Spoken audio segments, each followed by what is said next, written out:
हिमाचल में फिर से होंगे चुनाव। 6 के परिणाम का इंतजार, 3 की तैयारी।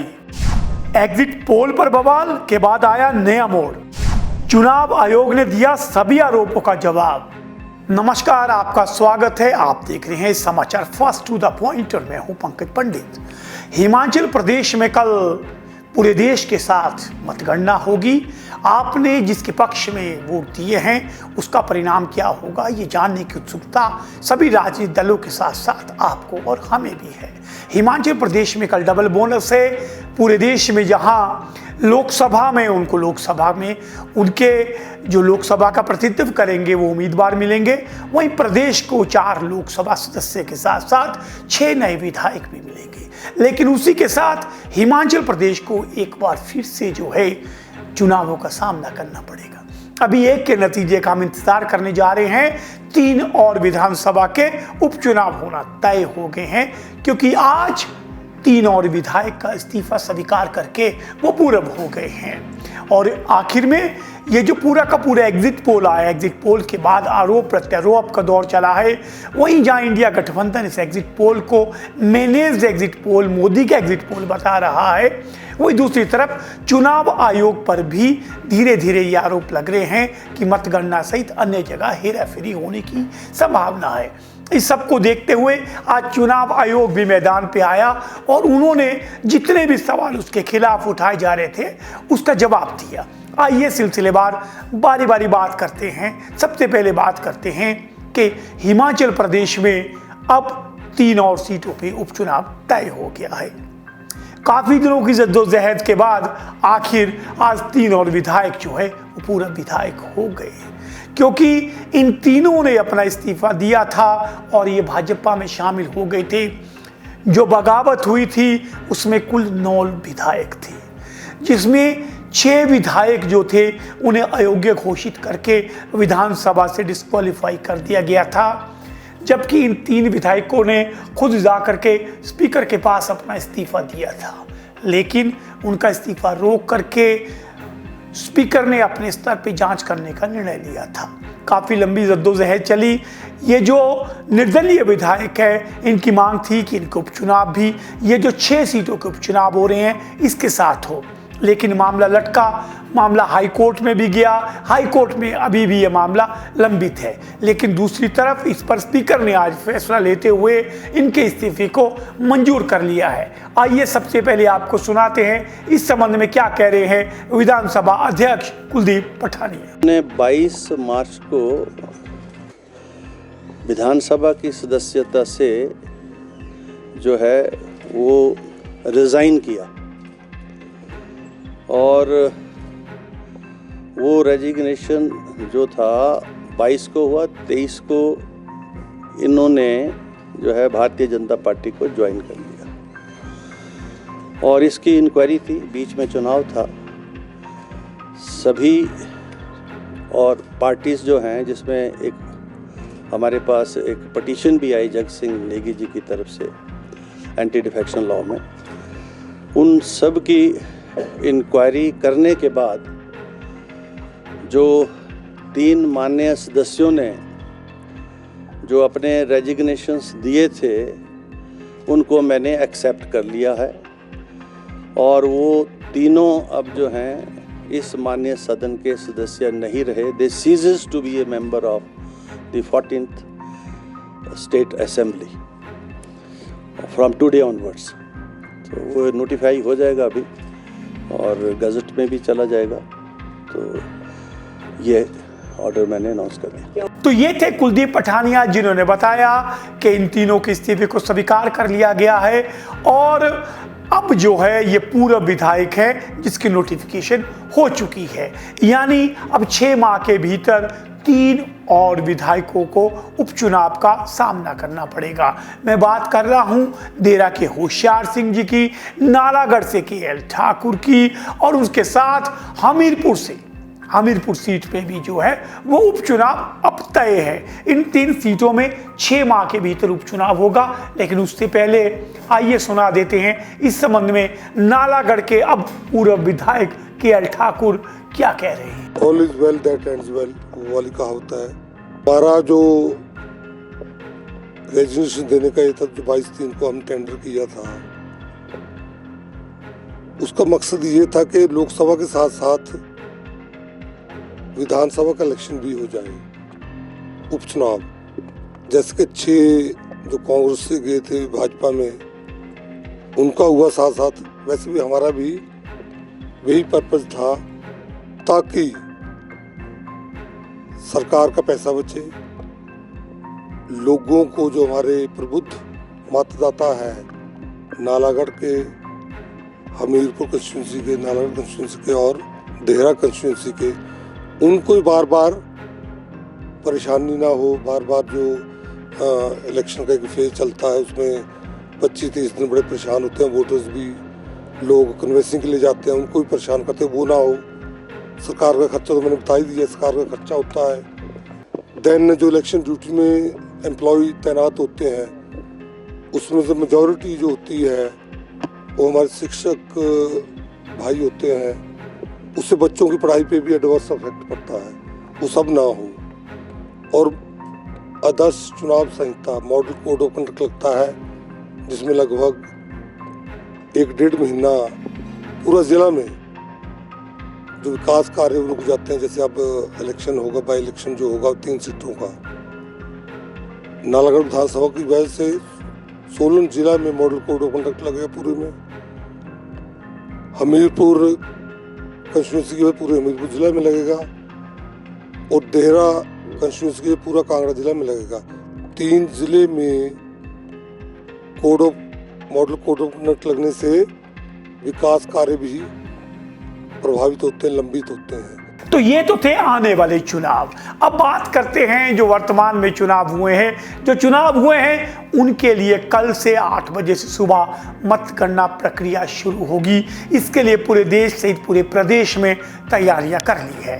हिमाचल प्रदेश के लिए डबल बोनांजा है, क्योंकि हिमाचल प्रदेश को 4 सांसदों के साथ साथ 6 नए विधायक भी मिलने वाले हैं। लेकिन सबसे बड़ी बात कि इससे सरकार को लगता है कोई ज़्यादा असर नहीं होने वाला है, क्योंकि ये जो 6 उपचुनाव है इनके परिणाम कुछ भी हों, लेकिन सरकार मजबूत नज़र आ रही है, क्योंकि कांग्रेस के पास 34 विधायकों का आंकड़ा है, जबकि बीजेपी के पास 25 विधायकों का आंकड़ा है। ये 6 भी जुड़ जाए तो मामला 31 तक पहुंचता है। अभी तक कांग्रेस पूरी तरह सेफ नजर आ रही है और सुखविंदर सिंह सुक्खू के लिए राहत की बात है। ये आने वाले 3 उपचुनाव के बाद ही तय होगा कि प्रदेश में स्थितियां क्या होगी। लेकिन अगर मैं बात करूं, सबसे बड़ा बवाल आज के दौर में है वो है एग्जिट पोल। प्रदेश के एग्जिट पोल क्या आए कि मानो चारों तरफ से एक दूसरे पर आरोपों की बौछार होना शुरू हो गई। अगर मैं प्रदेश में लोकसभा की बात करूं तो कुछ एक ने एग्जिट पोल में 4-0 बताया है, तो कुछ एक ने एग्जिट पोल में 3-1 बताया है। एक चैनल में कंगना हार रही है तो एक चैनल में विक्रमादित्य सिंह हार रहे हैं। हालात ये है कि एक चैनल ने तो यहाँ तक दिखा दिया कि हिमाचल प्रदेश में 8 सीटें हैं। तो एग्जिट पोल अपने तरह का एक तरीका है जो डिफरेंट मीडिया जो है इसका इस्तेमाल करता है, लोगों से बात करता है, उसको बना करके इसे तैयार किया गया होता है। लेकिन पूरे इंडिया गठबंधन और पूरे प्रदेश में कांग्रेस जो है वो कह रही है कि ये मैनेज्ड है, जबकि लोगों ने उनके पक्ष में वोट डाले हैं। कांग्रेस ने भी इसी कड़ी में जब उन्होंने देखा कि एग्जिट पोल में पूरी तरह से इंडिया गठबंधन को हाशिए में दिखाया गया है, तो कल कांग्रेस ने प्रदेश के सभी जितने भी राज्य हैं उनके प्रदेशाध्यक्ष या अन्य महत्वपूर्ण बड़े नेताओं के साथ वीडियो कॉन्फ्रेंसिंग के माध्यम से अपने स्तर पर जानकारी जुटाई है। इसमें सुखविंदर सिंह सुक्खू ने भी माना है कि प्रदेश में जो है वो 2 सीटों पे जो है कांग्रेस आगे चल रही है और 2 सीटों पे जो है बड़ी कांटे की टक्कर है। ये 2 सीटें कौन सी होंगी ये भी देखना होगा। साथ ही उन्होंने कहा कि इस बार अनुराग ठाकुर भी कड़ी चुनौती में फंसे हैं। हिमाचल में 4 सीटों में टफ फाइट है पार्लियामेंट के, और 2 सीटों में कांग्रेस का एज है, और इवन अनुराग ठाकुर जी को भी टफेस्ट फाइट है और आगे भी। पर ये जो एग्जिट पोल आया है, फील्ड पोल कुछ और बोलता है, एग्जिट पोल कुछ और बोलता है। हम तो फील्ड के लोग हैं, फील्ड में हमने देखा है, और 6 की 6 हम अभी जो विधानसभा के इलेक्शंस हो रहे हैं वो भी जीत रहे हैं। तो आप 4 तारीख को देखना, उस समय आपके सामने स्पष्ट आ जाएगा। लेकिन मेरा मानना है कि 2 सीट्स हम एज पर है और 2 में हमारा टफेस्ट कंटेस्ट है। मेरा ख्याल है ये एग्जिट पोल ना पिछले आंकड़े देखकर कैलकुलेट करके कर रहा होगा, लेकिन फील्ड की रिपोर्ट के अनुसार जितने लोग हमारे बीच में आते थे, जितनी रैलियां हमारी हुई, चाहे राहुल जी ने की, प्रियंका जी ने की, खूब भीड़ उमड़ी और लोगों का रुझान कांग्रेस के प्रति। तो इसमें 2022 में भी एग्जिट पोल ने हमको सिर्फ 25 सीटें दी थी असेंबली इलेक्शन में, लेकिन आई 40 थी। तो यही एग्जिट पोल था जब हम असेंबली इलेक्शन लड़ रहे थे। तो आज मैं कह सकता हूँ कि कांग्रेस पार्टी वहाँ 2 सीटों पर एज लेकर आगे बढ़ रही है और 2 में टफेस्ट है। 6 में से हम 5 सीटें विधानसभा की जीती, 1 में। उपचुनाव पे उन्होंने कहा कि कांग्रेस आराम से जीत रही है। हालांकि आज मैं एक और एग्जिट पोल देख रहा था जिसमें उपचुनावों में 5 पर भाजपा को जीत बताई गई है, 1 पर कांग्रेस को जीत बताई गई है। लेकिन ये एग्जिट पोल है, एग्जैक्ट पोल का रिजल्ट कल 8 बजे से आप हम सब के सामने आ जाएगा। मुझे मालूम है कल सुबह हम सब की निगाहें टीवी पर होगी, मोबाइल पर ढूंढते नजर आएंगे कहाँ क्या हो रहा है। हम भी आपको कल जो मतगणना होगी उसकी पूरी तरह से अपडेट रखेंगे। अब बात करते हैं कि एग्जिट पोल के बाद मतगणना और लगातार चुनाव आयोग पर सवालिया निशान विपक्ष लगा रहा था।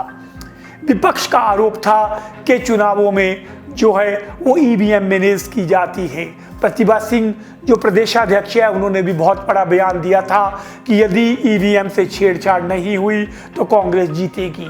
पूरे देश में जो इंडिया गठबंधन है उसके निशाने पे चुनाव आयोग की कार्यप्रणाली रही है। इसी मांग को लेकर के कल कांग्रेस और भाजपा के 2 प्रतिनिधिमंडल जो है वो चुनाव आयोग से मिले हैं। आइए सबसे पहले सुनाते हैं क्या कहता है कांग्रेस का प्रतिनिधिमंडल चुनाव आयोग से मिलने के बाद। Our complaint is that this statutory rule and this 2019 guideline has been given the go by. The Chunav Ayog has now repealed this 2019 practice. The net result is that by a method of practice, EVMs can be counted, and if the EVM counting gets over before the postal ballot, it will still be completed. वहीं इसी के जवाब में भाजपा का प्रतिनिधिमंडल भी वित्त मंत्री जो हमारी थी उनके नेतृत्व में पीयूष गोयल भी उसमें मौजूद थे। उसके साथ उन्होंने चुनाव आयोग से मुलाकात की और अपनी आशंकाएं उनके सामने रखी। कांग्रेस ने सबसे पहले कहा कि वो चाहते हैं कि जो पोस्टल बैलेट है उनकी पहले गिनती हो। उनका कहना था कि पिछली बार ऐसा नहीं हुआ है। वहीं दूसरी तरफ भाजपा का मानना था कि जो लोग भी चुनाव प्रक्रिया का उल्लंघन करते हैं उन लोगों के खिलाफ चुनाव आयोग को कड़ी कार्रवाई लानी चाहिए और मतगणना पूरी तरह से पारदर्शी होनी चाहिए जिसकी जानकारी हर अधिकारी को हो। To demand and urge the Election Commission to take 4 important steps. One, we have requested the Election Commission to ensure that every official engaged in the counting process is fully conversant with the minutest details of the prescribed process. Two, to ensure the safety and security of the electoral process. Three, to take cognizance of the systematic attempts to undermine the electoral process and take stringent action against those responsible. And 4, issue a public statement affirming the integrity of the electoral process and warning against any attempts to disrupt the democratic process. Congress और भाजपा के प्रतिनिधिमंडल रविवार को मिले थे तो आज चुनाव आयोग पूरी तैयारी के साथ मैदान में उतरा था। आज मुख्य चुनाव आयोग ने प्रेस वार्ता कर सिलसिलेवार एक आरोप का जवाब दिया। आइए सबसे पहले सुनाते हैं मुख्य चुनाव आयुक्त ने आज किस तरह से सभी आरोपों का जवाब दिया। 2019 के बाद से क्या नहीं था, जो पीसी और एसी का स्टेट वाइज टोटल है वो टॉप पे नहीं था, बस उतना सा नहीं था। अरे इलेक्टर्स का नंबर है, परसेंटेजेस हैं, तो टोटल नंबर निकाल लो भाई, अगर नहीं है तो गलती कैसे हो जाएगी। तो माहौल क्या बना, 1 करोड़ वोटर बना। तो कभी कभी वोटर लिस्ट खराब है, कभी ईवीएम खराब है, कभी ये खराब है, कभी काउंटिंग में ARO की टेबल पे आदमी नहीं है, 150 DM से बात कर ली। What is this happening in the country? ये फेक नैरेटिव है जो चल रहा है। हम इसको समझने में पूरी तरीके से फेल किए, ये हम एडमिट करते हैं। अब समझ गए हैं। सबसे बड़ा और जो अहम आरोप कांग्रेस की तरफ से लगाया जा रहा है कि गृह मंत्री अमित शाह ने 150 DMs को फोन किया है और उन पर दबाव बनाने का प्रयास किया है। इसको चुनाव आयोग ने बहुत गंभीरता से लिया है। चुनाव आयोग ने इस संबंध में आज कहा कि ऐसा कोई भी मामला सामने नहीं आया है, यदि आया है तो आप जानकारी दें, हम कार्रवाई करें। चुनाव आयोग ने कांग्रेस की बात को मानते हुए ये निर्णय लिया है कि कल सबसे पहले जो पोस्टल बैलेट है आधा घंटा उनकी गिनती की जाएगी, क्योंकि कांग्रेस के प्रतिनिधिमंडल ने ये मांग रखी थी, इसको उन्होंने मांग लिया है। इसी के साथ चुनाव आयोग ने जयराम रमेश को भी एक नोटिस जारी करके उन्होंने जो इस संबंध में सोशल मीडिया पर ट्वीट किया था उसका जो है जवाब मांगा है कि आपके पास क्या सोर्स है और किस तरह से आपने ये बात कही है। हालांकि जयराम रमेश ने इसके लिए 1 सप्ताह का समय मांगा था, लेकिन चुनाव आयोग ने इस पर कठोर रवैया अपनाते हुए आज शाम को 7 बजे तक इसका जवाब देने की बात जयराम रमेश को कही है। अब देखते हैं कांग्रेस इसका जवाब क्या देगी। लेकिन एग्जिट पोल के बाद बने माहौल के बाद एक तरफ जब भाजपा पूरी तरह से उत्साहित नजर आ रही है, आइए सुनाते हैं कि एग्जिट पोल के बाद क्या कह रहे हैं भाजपा के नेता। कांग्रेस जो है वो अभी तो एग्जिट पोल को मानने से इनकार कर रही है, लेकिन परसों जब रिजल्ट आएगा तो वो सारा ठीकरा जो है EVM पर फोड़ देंगे कि जी EVM में गड़बड़ हो गई है, इसलिए ये सारा हुआ है। वास्तव में कांग्रेस को भी मालूम है कि देश में मोदी जी की सुनामी चल रही, क्योंकि देश की जनता ये जानती है कि देश को विकसित भारत बनाने के लिए मोदी के अलावा आज दूसरा कोई व्यक्ति देश भर में नहीं है। वहीं दूसरी तरफ एग्जिट पोल पर इंडिया गठबंधन से लेके कांग्रेस ने इसे पूरी तरह से मोदी का पोल बताया है। इस संबंध में आज विभिन्न प्रदेशों में कांग्रेस ने प्रेस वार्ता कर भी इन एग्जिट पोलों पर जो है वो सवालिया निशान लगाते हुए कहा है कि ये उनके कार्यकर्ता है उनको भ्रमित करने का प्रयास है।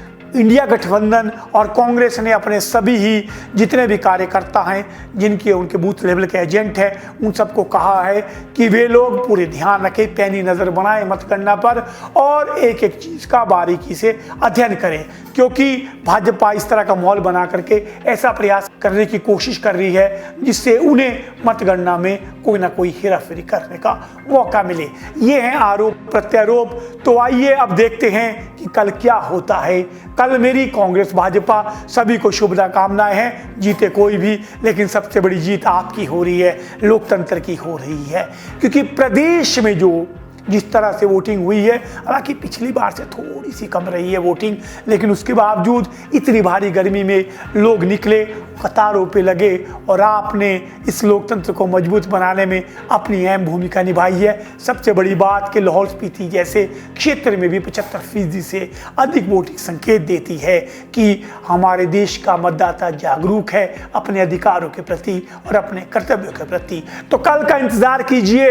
आज की रात कुछ नेताओं पर बहुत लंबी पड़ने वाली है, लेकिन कल सुबह 8 बजे इसकी मतगणना शुरू होगी। हम भी आपको अपडेट के साथ इसी तरह मिलते रहिए, आप इसी तरह जुड़ते रहिए और देखते रहिए समाचार फास्ट टू द पॉइंट।